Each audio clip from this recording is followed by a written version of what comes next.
मौलाना झूठ नहीं बोलेंगे तो कारोबार नहीं चलेगा, झूठ नहीं बोलेंगे तो तिजारत नहीं चलेगी। पूछना चाहता हूँ मेरे आका सल्लल्लाहु अलैहि वसल्लम के दीवानों, आज झूठ मुसलमान बोल रहा है। शराब के अड्डों पे सबसे ज्यादा अगर किसी की तादाद नजर आती है तो वो मुस्लिम जवानों की नजर आती है।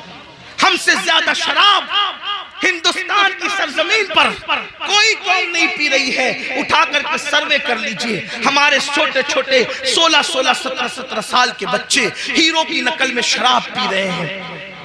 जो कौम अपने दीन को पीठ के पीछे डाल दे वो कौम इज्जत के साथ जमीन पे कैसे जी सकती है। मस्जिदों में जाने की बात आए तो जब इमाम खुतबा देता है जुमा के दिन, तब मेरी कौम आती है नमाज जुमा के लिए और 2 रकअत पढ़कर भाग जाती है। और फिल्म में जाना हो, फिल्म में जाना हो तो 2 घंटा पहले जाकर के जगह संभालने की कोशिश करते हैं। मुझे बताओ, अल्लाह के रसूल सल्लल्लाहु अलैहि वसल्लम ने फरमाया, एक चिड़िया का घोंसला, अगर आप तवज्जो मेरी तरफ रखें तो बड़ी नवाजिश होगी। आप अल्लाह आप सबको जज़ाए खैर दे।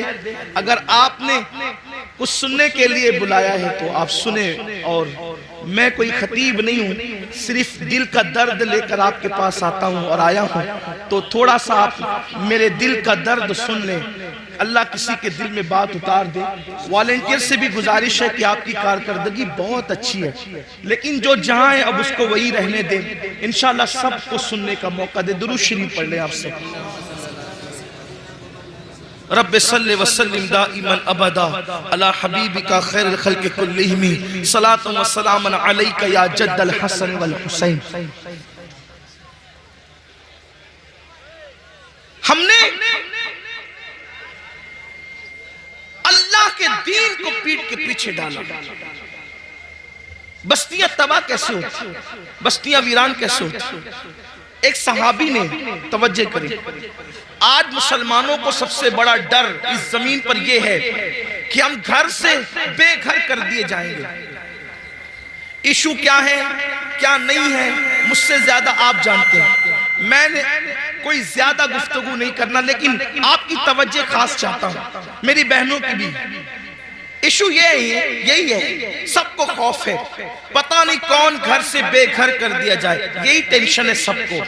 आपसे पूछना चाहता हूं एक बात, हमारे नबी ने सल्लल्लाहु अलैहि वसल्लम एक दरख्त के नीचे एक जंग के मौके पे क़याम फरमाया। मदीना मुनव्वरा से करीब वापसी में घोंसले में चिड़िया का बच्चा था।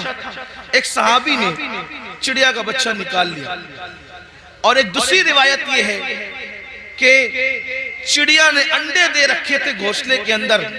साहबा ने सोचा कि चिड़िया आएगी जाएगी आएगी जाएगी तो लकड़ियां हुजूर के वजूद पर गिरेगी। छोटी छोटी सी लकड़ियां हैं, हुजूर के वजूद पर गिरेगी। ध्यान से सुनना, हुजूर अलैहिस्सलाम के वजूद पे गिरेगी लकड़ियां, अच्छा नहीं होगा।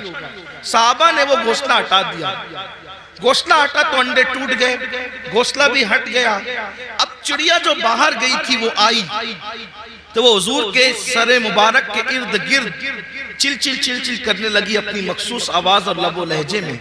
अल्लाह के हबीब ने फरमाया, ये चिड़िया मुझसे फरियाद कर रही है कि इसका घोंसला किसने वीरान किया, इसका घोंसला किसने वीरान किया। सहाबी ने अर्ज किया, आका मेरे माँ बाप आप पे कुर्बान, मैंने इसका घोंसला वीरान किया है। क्यों, क्या जरूरत आ गई थी? आका आप उसके नीचे आराम फरमा थे, मुझे खौफ हुआ चिड़िया आएगी जाएगी तो आपको खलल वाक़े होगा, लकड़ियां गिरेगी आपके वजूद नास पर। सरकार आपकी मोहब्बत में मैंने उसका घोंसला वीरान कर दिया। अल्लाह के हबीब अलैहिस्सलाम ने पूरे जलाल की कैफियत में कहा था, अल्लाह से डरो, किसी का घर वीरान मत करो। अगर तुमने किसी का घर वीरान किया, अल्लाह तुम्हारे घरों को वीरान कर देगा।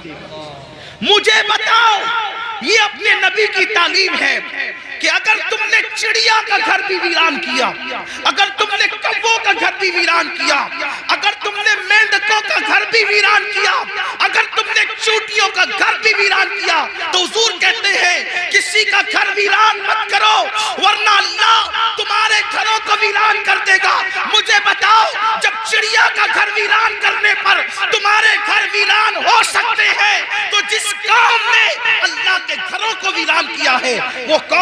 के बेघर नहीं होगी तो होगा क्या? तुमने खुदा के घर को वीरान किया है, वरना कोई माई का लाल ऐसा पैदा नहीं हुआ था जो तुम्हें घर से बेघर करने का ख्वाब भी देख सके।